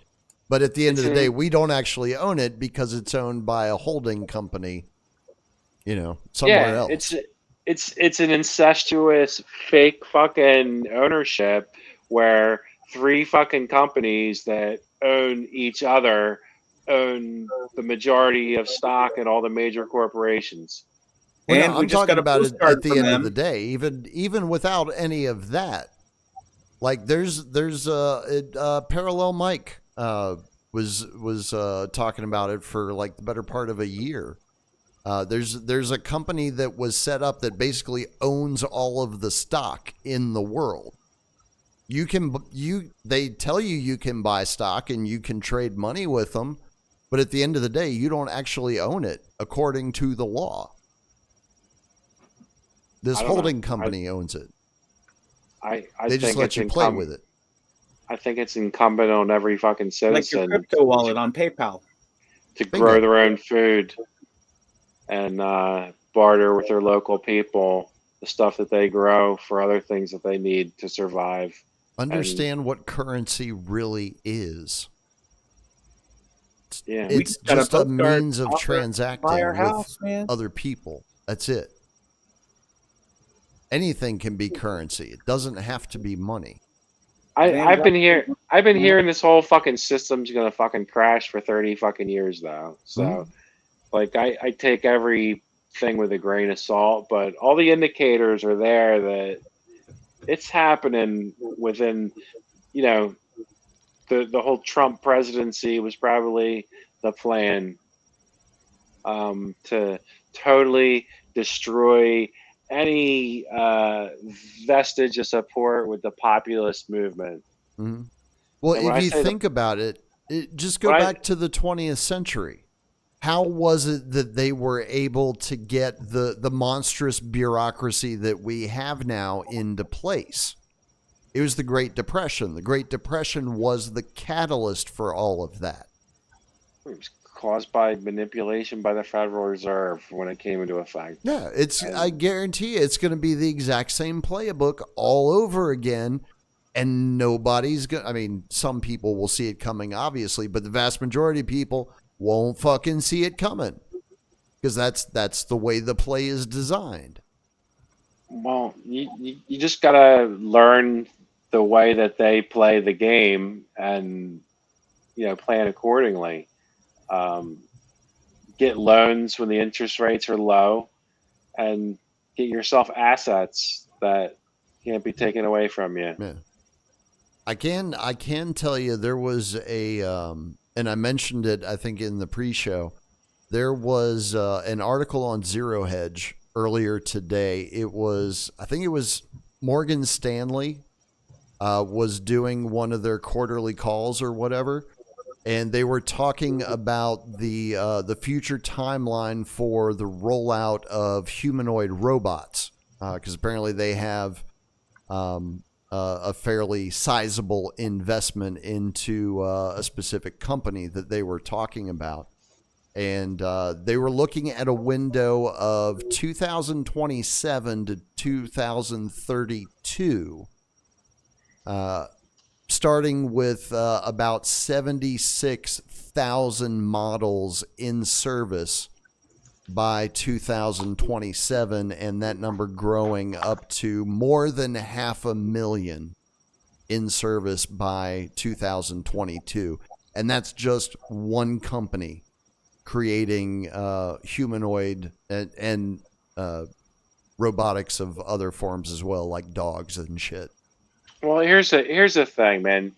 Your brain does trillions of calculations per second or less, and they can't, unless they're hiding the technology, they can't make robots that can make those kind of calculations. They can. They can take the fetal brain tissue stem cells and grow them into little doodads and stick them in a freaking circuit board and run a fucking They have actually been working on and that. recharge it and refresh it and dip. I think they want to do that, but I don't think that's a thing. They're already doing it. I watched a video where they was talking human brains about work better than rats and chimpanzees. obvious. Well, There was the human brain works on a quantum level that they can't fucking duplicate at this point. They're And I little mean, life forms. They have eyes, dude. It's fucking. It's yeah.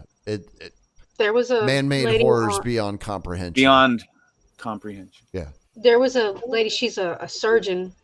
She actually went down a rabbit hole of some research where she was trying to figure out why chips like Doritos and stuff like that are so addictive, why people can't stop eating them.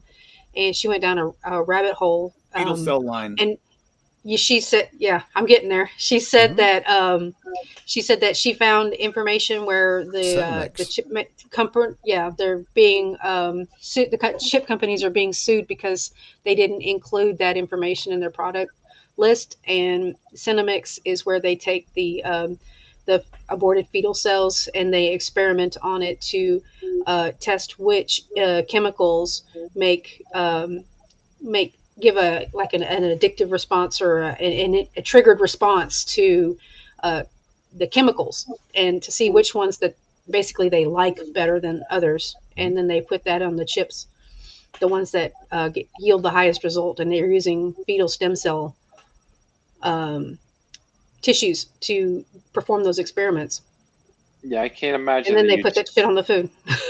I can't imagine the eugenicists who've been running shit for the last 100+ years having Yeah, spend a little time researching chemicals that are addictive to humans and fucking put they've it in the had foods.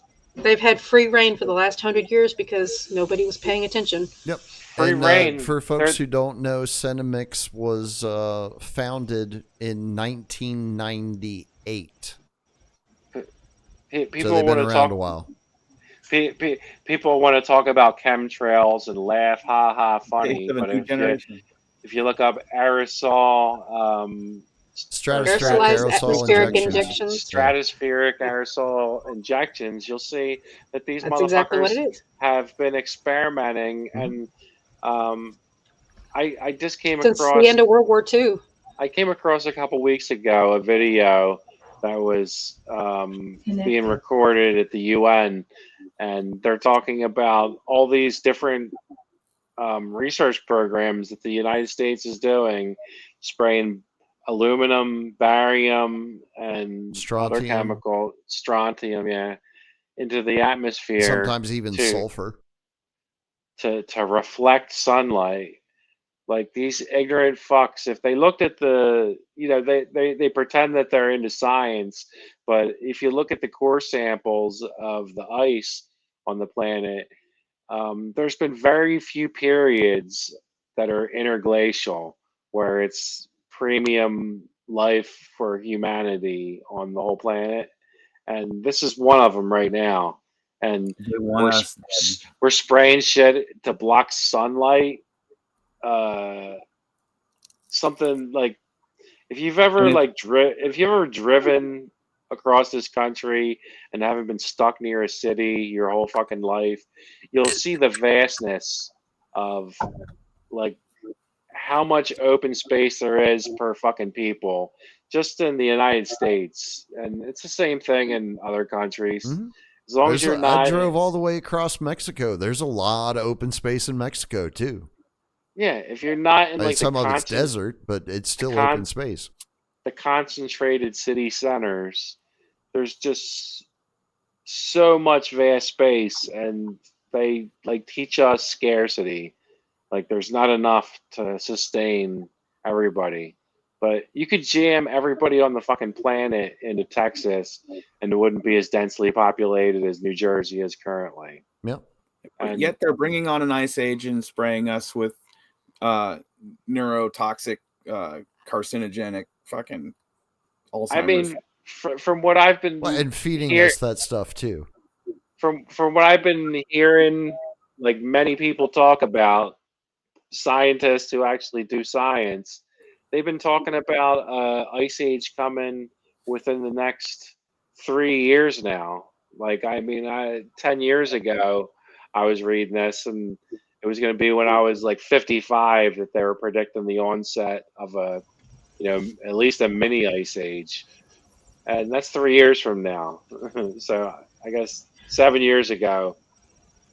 I saw some pretty credible people talking about it based off of the sun cycles. And Well, I had a conversation with a coworker about like the climate change stuff, and it's like they're completely ignoring the fact that the poles are shifting, and so you're going to have climate change when the poles shift. Well, and That's the magnetic just a field given. is weakening as well. And the magnetic field is having changes as well, and that's going to cause climate change, and that's going to be far more significant of an impact than fixing cows and reducing fossil fuels. Granted, we haven't been the best stewards of the planet, and it's never a bad idea to be a good steward of the planet. I'm not arguing that at all.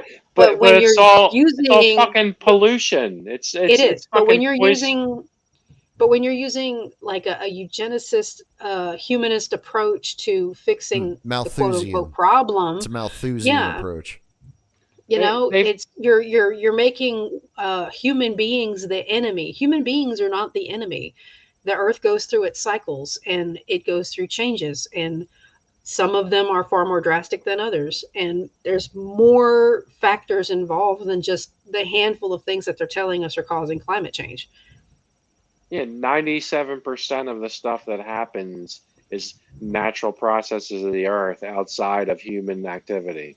So to pretend that 3% that humans are doing is causing this radical change, it's all part of these fucking idiots. And all you got to do is like go get in your car and drive to the local grocery store, and you'll see the kind of people who are susceptible to these fucking stupid ideas that humans are the ones destroying everything. They used to call it global warming back in the 80s and stuff like that, because the 70s was really fucking cold. Like things were freezing up in the 70s, and they were talking about us going into an ice age back then. Yeah, Leonard Nimoy did a whole special about it. Yeah. And then all of a sudden, then they started talking about global warming, and as some kind of like poetic justice, every time they would have a global warming seminar, it would have some unseasonably cold snow or ice storm, just to mock the whole ridiculousness of the fact that we're only contributing 3% to the whatever they're calling greenhouse gases. Yeah. Well, I do have some good news for you, Rob, because they wrapped up the latest coalition of the parties meeting. I think it was COP16 just a few days ago, which is really weird because the whole numbering system is out of order. It makes no fucking sense, whatever.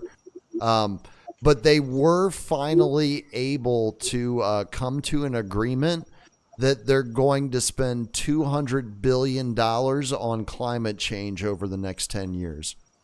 Thank God. Yeah. For those brave souls. I never hear people talk about this, but maybe I'm wrong.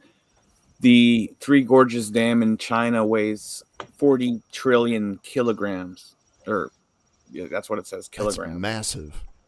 It's enough to change the axis of the earth, moment of inertia. And I believe, because if you had a football in my mind's eye, I'm spinning a football on the tip of my finger like I'm a Harlem Globetrotter, and someone throws a big sticky wad of something and it sticks to the ball. It changes the center of like mass or whatever. Like it changes. It wants to pull towards the equator. Right. But again, that's assuming that we're on. We don't have an axis, right? That we're just free spinning in the universe. We're being acted upon by gravitational forces of all the shit that's in our solar system. I get that, but I'm just saying. What about the electric universe theory? Yeah, don't even get me started on that. That's probably what keeps everything in place. That's a topic for another day. Exactly. That's tomorrow's conversation. Well, we're not on the air tomorrow, so there's a hell of a lot of that conversation themselves. There's a hell of a lot of evidence for an electric universe.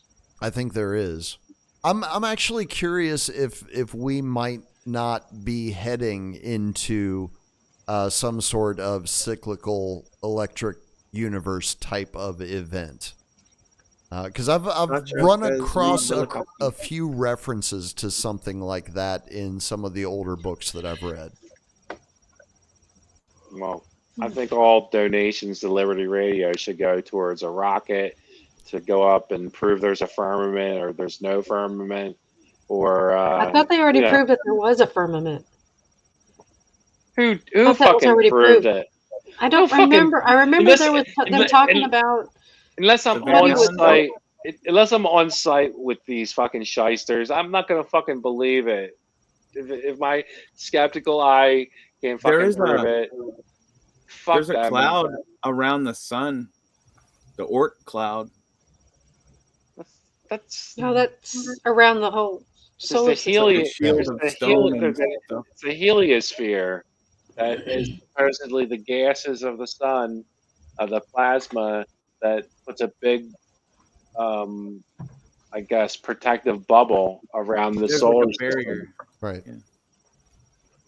I don't know how it all works. We can't figure it out tonight. We got to get out of here. It's after midnight on the East Coast. We're going to start getting nasty phone calls, so we're going to go ahead and get out of here. We'll just leave it there.